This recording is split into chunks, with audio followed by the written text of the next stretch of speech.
Hi hello അസ്സലാമു അലൈക്കും. നമ്മുടെ പുതിയൊരു വീഡിയോയിലേക്ക് എല്ലാവർക്കും സ്വാഗതം. അപ്പോൾ എന്തൊക്കെയുണ്ട് എല്ലാവരുടെ വിശേഷങ്ങളും? സുഖം തന്നെയല്ലേ? സുഖമാണെന്ന് വിചാരിക്കുന്നുണ്ട്. അൽഹംദുലില്ലാ ഞങ്ങൾക്കിവിടെ സുഖമാണ് കേട്ടോ. ഇതിപ്പോൾ വെള്ളിയാഴ്ച ദിവസത്തെ ഒരു വീഡിയോ ആണ് കേട്ടോ. അപ്പോൾ സ്കൂളും മദ്രസൊന്നുമില്ല. സ്കൂളില്ലാത്തത് ഇവിടെ മഴ ആയതുകൊണ്ടാണ് കേട്ടോ. മഴ കൂടുതലായതുകൊണ്ട് നമ്മുടെ മലപ്പുറം ജില്ലയിലെ നിലമ്പൂർ താലൂക്കിൽ സ്കൂളില്ല കേട്ടോ. സ്കൂളില്ല എന്ന് പ്രഖ്യാപിച്ചതോടുകൂടി മഴ അന്ന് പെയ്തതേ ഇല്ല കേട്ടോ. മഴ അതിൻ്റെ തലേന്നൊക്കെ നല്ല പെരും മഴയായിരുന്നു. അപ്പം മഴ കണ്ടുകൊണ്ട് പിന്നെ പിറ്റേന്ന് സ്കൂളില്ല എന്ന് പറഞ്ഞു. അന്ന് മഴ പെയ്തതുമില്ല. അന്ന് ഇങ്ങനെ ചെറിയൊരു ചാറ്റൽ അത്രേ ഉണ്ടായിട്ടുള്ളൂ. പിന്നെ വൈകുന്നേരമാണ് നല്ലോണം ഒന്ന് പെയ്തത് കേട്ടോ. അപ്പോൾ നമ്മുടെ വീഡിയോ മുഴുവനായിട്ടും കണ്ടു നോക്കുക. കണ്ടിഷ്ടപ്പെട്ടാൽ ലൈക്ക് ചെയ്യാനും ഷെയർ ചെയ്യാനും സബ്സ്ക്രൈബ് ചെയ്യാനും കമൻറ്റ് ചെയ്യാനും ഒന്നും മറന്നു പോകരുത്. മറക്കാതെ ചെയ്യണം കേട്ടോ. അപ്പോൾ രാവിലത്തെ കുറച്ച് കാര്യങ്ങളും പിന്നെ ചക്കക്കുരു കൊണ്ട് നല്ലൊരു അടിപൊളി കറിയാണ് കേട്ടോ വീഡിയോയിൽ കാണിക്കുന്നത്. അപ്പോൾ വീഡിയോ മുഴുവനായിട്ടും എല്ലാവരും കാണണേ. അപ്പോൾ ഇനി രാവിലെ തന്നെ തേങ്ങയല്ല അരിയും അതുപോലെ കുറച്ച് ചോറും കുറച്ച് തേങ്ങ ഇട്ടുകൊണ്ട് അരച്ചിട്ടിട്ടുണ്ടേനി. അപ്പോൾ നമ്മളത് ഓട്ടടയാണ് കേട്ടോ ചുടുന്നത്. അപ്പം കുറച്ച് ലൂസാക്കി കാണാണ് കേട്ടോ മാവ് ഞാൻ എടുക്കൽ. ലൂസാക്കിയിട്ട് പറഞ്ഞാൽ അപ്പത്തിനില്ല ലൂസല്ല, അതിലാറ് ഒന്നും കൂടി കുറച്ച് ടൈറ്റാക്കി കണ്ട് പറ്റ കുറുന്നനാക്കി ചുട്ടാലേ ചിലപ്പം ഒരു വേവായി കിട്ടൂല. ശരിക്കും കണ്ട് ഒരു ബലം വെച്ച പോലെ ആയിരിക്കും. അപ്പോൾ നമ്മൾ ഇതേപോലെ അരച്ചാൽ നല്ല സോഫ്റ്റായിട്ട് കിട്ടും കേട്ടോ. കണ്ടോതാ ഇതേപോലെ നല്ല അടിപൊളിയായിട്ട് പൊങ്ങി വന്നിട്ടുണ്ട്. അപ്പോൾ ഇതിക്ക് ഞാൻ മുട്ടയോ അതേപോലെ സൺഫ്ലവർ ഓയിലോ ഒന്നും ചേർത്തിട്ടില്ല. ചിലർ ഇതൊക്കെ ചേർത്ത് കണ്ടാണ് കേട്ടോ ഉണ്ടാക്കൽ. എനിക്ക് വലിയ ഇഷ്ടമല്ല മുട്ട കൂട്ടിക്കാണ്ട് ഇങ്ങനെ ഇതേപോലെ അപ്പം ചുടുന്നതൊന്നും എനിക്കിഷ്ടമല്ല. എനിക്ക് അതിൻ്റെ ചോയ വല്ലാതെ ഇഷ്ടപ്പെടലില്ല. നമ്മളധികവും ഓയിൽ ഉപയോഗിച്ച് കണ്ടാണല്ലോ ഫുഡ് ഉണ്ടാക്കൽ. അപ്പോൾ ഇടയ്ക്ക് ഇതേപോലെ ഓയിലൊന്നും ഇല്ലാതെ ഇങ്ങനത്തെ ഫുഡ് ഉണ്ടാക്കുന്നത് നല്ലതല്ലേ.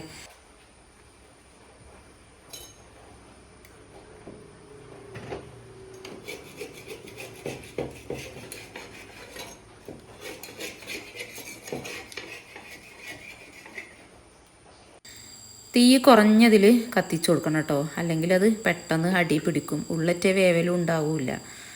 അപ്പോൾ ഓട്ടടയൊക്കെ ഉണ്ടാക്കണതിൻ്റെ ഇടയിൽ നമുക്ക് കുറച്ച് കറി ഉണ്ടാക്കട്ടോ. അതിക്ക് അപ്പോൾ ഞാൻ തലേന്ന് കുറച്ച് ചെറുപയർ വെള്ളത്തിലിട്ട് വെച്ചിട്ടുണ്ട്. ഇനി കറി ഞാൻ അധികവും കുറച്ചേ ഉണ്ടാക്കലുള്ളൂ കേട്ടോ. ചെറുപയറായാലും കടലയായാലും കുറച്ചേ ഇടലുള്ളൂ. കൂടുതലായാലും ഇവിടെ ആരും അങ്ങനെ അത് പൊറുക്കി തിന്നൊന്നുമില്ല. അപ്പോൾ കടലയാണെങ്കിലും അങ്ങനെ ഞാൻ ബാക്കി ഉണ്ടെങ്കിൽ ഞാൻ കുറച്ച് കടലൊക്കെ ഉണ്ടെങ്കിൽ ഞാൻ അങ്ങനെ തിന്നലാണ്. ഇവിടെ കുട്ടികളൊന്നും അങ്ങനെ വല്ലാതെ കടലയോ അല്ലെങ്കിൽ ചെറുപയറോ അങ്ങനെ കഴിക്കാത്ത കൂട്ടത്തിലാണ്. അപ്പോൾ അതിക്ക് ഒരു സ്പൂണ് മുളകും പൊടിയും 1/2 സ്പൂണ് മഞ്ഞൾപ്പൊടിയും ആവശ്യത്തിനുള്ള ഉപ്പും അതേപോലെ ഒരു അരമുറി തക്കാളിയും പിന്നെ പച്ചമുളകും പിന്നെ ആവശ്യത്തിന് അത് വേവാനുള്ള വെള്ളം ഒഴിച്ചെടുത്തുകൊണ്ട് നമുക്ക് ഗ്യാസിൽ വെച്ചുകൊടുക്കാം കേട്ടോ. കുക്കറിലാകുമ്പോൾ ഒരു 2 വിസിൽ മതി. ചെറുപയറല്ലേ പെട്ടെന്ന് വെന്തോളും.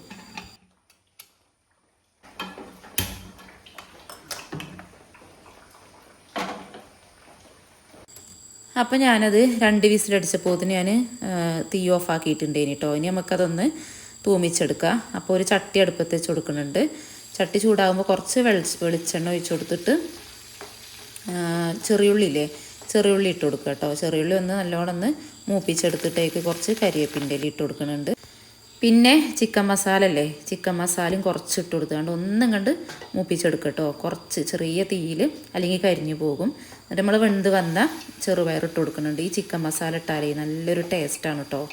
ചിക്കൻ മസാല ഇടുന്നുണ്ടെങ്കിൽ നമ്മൾ കുറച്ച് തേങ്ങാപ്പാലില്ലേ അത് ഒഴിച്ചു കൊടുക്കണം. അപ്പം കറി നല്ലൊരു അടിപൊളി ടേസ്റ്റ് ആയിക്കാരം കേട്ടോ. ഇനി ഇതേപോലെ ഒന്നുണ്ടാക്കി നോക്കുകൊണ്ടി. ചെറുപയറായിട്ട് കറി ഉണ്ടാക്കുകയാണെങ്കിൽ ഞാൻ അധികവും ഇങ്ങനെ തന്നെയാണ് കേട്ടോ ഉണ്ടാക്കൽ. ഇത് അപ്പത്തേക്ക് പത്തിരിക്ക് ഒക്കെ നല്ലൊരു ടേസ്റ്റാണ് കേട്ടോ. അപ്പം കുറച്ച് ചൂടുവെള്ളം ഒഴിച്ച് കൊടുക്കുന്നുണ്ട് കറി ഒരു നല്ല ചാറ് പോലെ കിട്ടാൻ. പിന്നെ അതാ കുറച്ച് തേങ്ങ ചിരകി കണ്ട് അതിൻ്റെ പാല് പിഴിഞ്ഞെടുത്തിട്ടുണ്ട്. ഇനി അപ്പോൾ അത് ഒഴിച്ച് കൊടുത്തിട്ട് നല്ലോണം ഇളക്കി കൊടുക്കുക കേട്ടോ. ഇട്ടൊന്ന് തിളപ്പിച്ചെടുക്കുക. എന്നിട്ട് ഓഫാക്കി കൊടുക്കുക തീ. ഇനി ഉപ്പില്ലാന്നുണ്ടെങ്കിൽ കുറച്ച് ഉപ്പിട്ട് കൊടുക്കുക. അപ്പോൾ ഞാൻ എൻ്റെ കറിക്ക് കുറച്ച് ഉപ്പ് കുറവേന്. അപ്പോൾ ഞാനേക്ക് കുറച്ച് ഉപ്പിട്ട് കൊടുത്തിട്ടുണ്ട്. ഇനിയിപ്പോൾ ചായ കുടിക്കട്ടെ കേട്ടോ.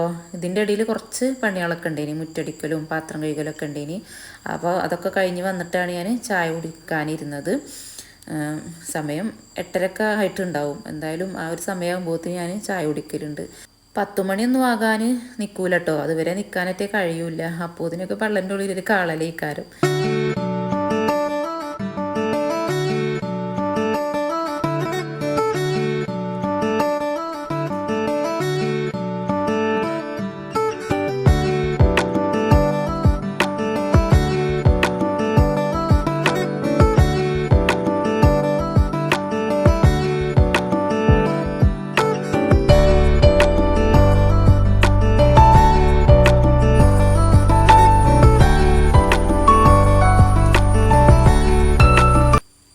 അപ്പോൾ നമ്മളെ റംബുട്ടാൻ ഇതാ നല്ല പഴുത്ത് പാകമായി വന്നിട്ടുണ്ട്.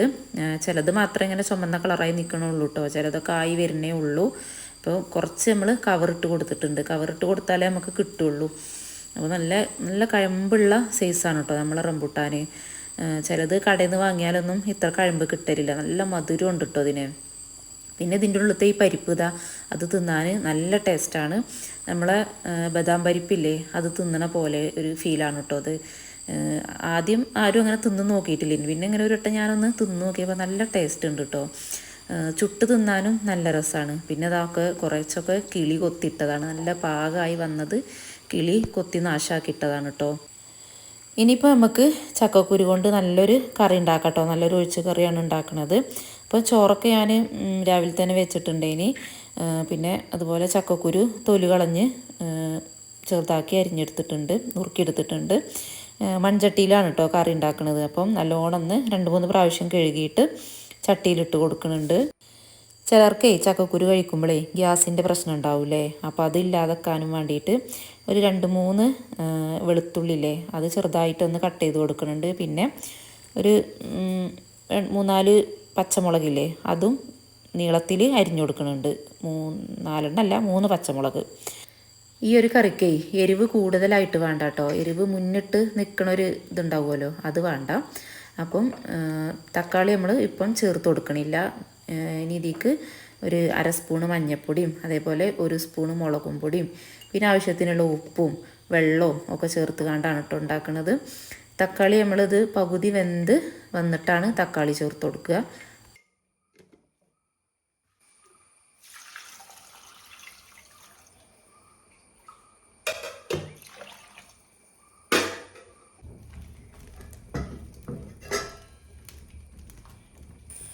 അപ്പോൾ കറി വെന്ത് വരുന്ന സമയം കൊണ്ട് ഞാൻ കുറച്ച് തേങ്ങ എടുത്തിട്ടുണ്ട്. കുറച്ച് ഒരു അരമുറിൻ്റെ അത് അതിൻ്റെ പകുതി അത്ര എടുത്തിട്ടുള്ളൂ കേട്ടോ, കുറച്ചെടുത്താൽ മതി. അതിക്ക് 3 ചെറിയുള്ളിയും അരിഞ്ഞു കൊടുക്കുന്നുണ്ട്. മിക്സിൻ്റെ ചെറിയ ജാറിലിട്ടുകാണ്ട് കുറച്ച് ഇത്തിരി വെള്ളം ഒഴിച്ചാൽ മതി. അരയാനുള്ള വെള്ളം ഒഴിച്ച് കൊടുത്തിട്ട് നല്ലോണം ഒന്ന് അരച്ചെടുക്കുക. നല്ല പൊടിയുള്ള ചക്കക്കുരു ആണെങ്കിലേ നല്ല ടേസ്റ്റാണ് കേട്ടോ കറിക്ക്. അപ്പോൾ നമുക്കത് വെന്ത് വരുന്ന സമയത്തേ അറിയുള്ളൂ പൊടിയുള്ളതാണോ ഇല്ലാത്തതാണോ എന്നൊക്കെ അറിയുള്ളൂ. അപ്പം എനിക്ക് കിട്ടിയിട്ടുള്ളത് കുറഞ്ഞ പൊടിയുള്ള ചക്കക്കുരുവാണ് കേട്ടോ. അപ്പോൾ ഞാനിത് ചക്കക്കുരു വെന്ത് വന്നിട്ടുണ്ട്. അപ്പോൾ ഈ കയ്യിലേറ്റ് ഒന്ന് ഉടച്ചു കൊടുക്കുന്നുണ്ട് കേട്ടോ.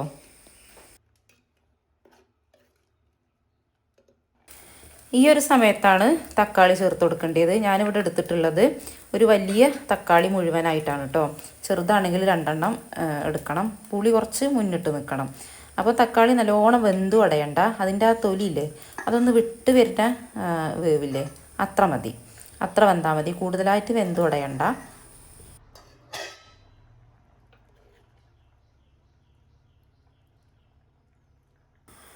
അപ്പോൾ തക്കാളിയും ഒന്ന് വേവായിട്ടുണ്ട് കേട്ടോ. ഇനി നമുക്ക് അതിക്ക് തേങ്ങ അരച്ചത് ചേർത്ത് കൊടുക്കുക. നല്ല കുറുന്നനായിട്ടുള്ള കറിയല്ല കേട്ടോ, അത് കുറച്ച് ലൂസാക്കി കണ്ടുള്ള കറിയാണ്. അപ്പം മിക്സിൻ്റെ ജാറിൽ കുറച്ചും കൂടി ബാക്കി ഉണ്ടാവുമല്ലോ, അതിക്കൊരു ഇത്തിരിയും കൂടി വെള്ളം ഒഴിച്ച് കൊടുത്തിട്ട് ഒന്നും കൂടി ഒഴിച്ച് കൊടുക്കുക കേട്ടോ.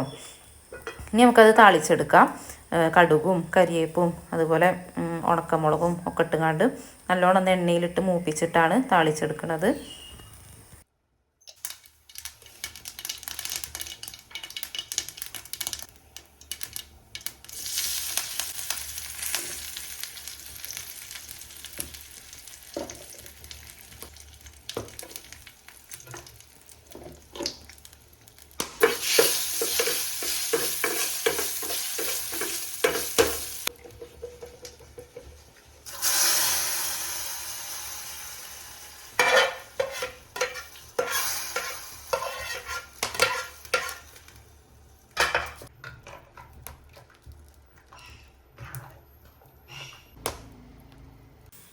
അപ്പോൾ നമ്മളെ അടിപൊളി കറിയൊക്കെ റെഡി ആയിട്ടുണ്ട് കേട്ടോ. ഉണ്ടാക്കാത്തവരുണ്ടെങ്കിൽ ഒന്ന് ഉണ്ടാക്കി നോക്കൊണ്ടു.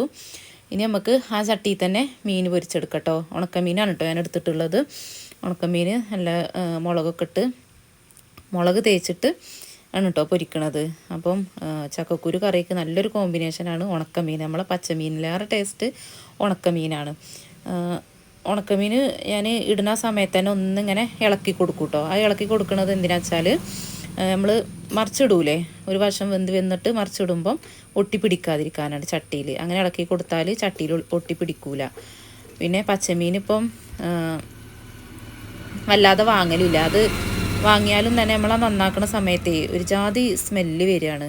അപ്പോൾ നല്ല ഫ്രഷ് മീൻ കിട്ടണേ ഇല്ല. അപ്പോൾ ഞാനിപ്പോൾ കുറച്ച് ദിവസമായിട്ട് പച്ചമീൻ വാങ്ങണ്ടെന്ന് പറയലാണ്. അപ്പോൾ അതിന് പകരം നമുക്ക് പിന്നെ എന്തെങ്കിലും ഒന്ന് വേണമല്ലോ ചോറുന്നുമ്പോൾ. ഒരു സൈഡായിട്ട് ഒരു ഉണക്കമീനെങ്കിലും എനിക്ക് വേണം ചോറുന്നുമ്പോൾ, എന്നാലേ ചോറിനൊരു ടേസ്റ്റായിട്ട് തോന്നുള്ളൂ. അല്ലെങ്കിൽ മുട്ടെങ്കിലും പൊരിച്ച് കണ്ട് അങ്ങനെ ചോറുന്നു കേട്ടോ.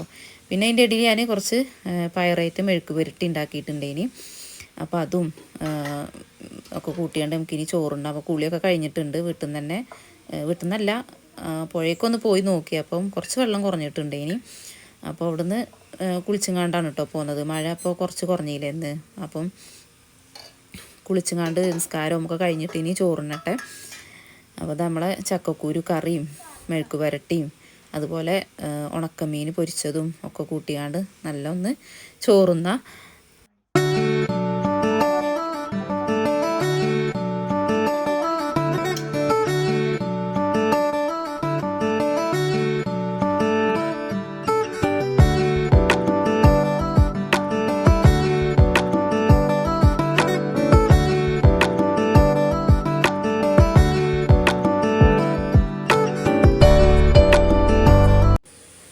ഇതിപ്പോൾ ഞാൻ വ്യാഴാഴ്ച എടുത്തൊരു വീഡിയോ ആണ് കേട്ടോ. അന്ന് നല്ല മഴ ഉണ്ടേനി കേട്ടോ. പൊഴിയിലൊക്കെ നല്ലോണം വെള്ളം കൂടിയിട്ടുണ്ട്. നല്ല കറുത്ത കലങ്ങിയ വെള്ളമാണ് കേട്ടോ വരുന്നത്. അപ്പോൾ നല്ല മണ്ണിൻ്റെ സ്മെല്ല് വരുന്നുണ്ട്.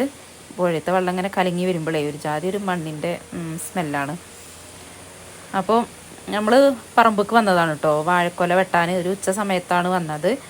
ഒരു 2-3 വാഴക്കൊല വെട്ടാനുണ്ട് പറഞ്ഞിട്ട് വന്നതാണ്. പക്ഷേ ആയിട്ടില്ല, ഒന്നേ ആയിട്ടുള്ളൂ. അപ്പോൾ അത് അങ്ങനെ വെട്ടിങ്ങാണ്ട് പോകാമെന്ന് വിചാരിച്ച് വന്നതാണ്. ആകണത് വെട്ടിയിട്ടില്ലെങ്കിലേ കുരങ്ങന്മാർ വന്ന് തിന്നുങ്ങാണ്ടേ ആകെ നാശാക്കി കളയും. അപ്പോൾ നമ്മുടെ പറമ്പിൽ നല്ലോണം മഴ പെയ്താൽ നിൽക്കാതെ പെയ്യുകയാണെങ്കിൽ വെള്ളം കയറലുണ്ട് കേട്ടോ. കഴിഞ്ഞ വർഷവും എല്ലാ വർഷവും വെള്ളം കയറലുണ്ട്. ഇനിയിപ്പോൾ ഈ വർഷം എന്താണെന്ന് അറിയില്ല. അപ്പോൾ നമ്മളെ വീഡിയോ ഇത്രയൊക്കെ തന്നെ ഉള്ളൂ കേട്ടോ. വീഡിയോ കണ്ട് ഇഷ്ടപ്പെട്ടിട്ടുണ്ടെങ്കിൽ ലൈക്ക് ചെയ്യാനും ഷെയർ ചെയ്യാനും സബ്സ്ക്രൈബ് ചെയ്യാനും കമൻറ്റ് ചെയ്യാനും ഒന്നും മറന്നു പോകരുത്. മറക്കാതെ ചെയ്യണം കേട്ടോ. പുതിയൊരു വീഡിയോ ആയിട്ട് വീണ്ടും വരാം. എല്ലാ കൂട്ടുകാർക്കും അസ്സലാമു അലൈക്കും.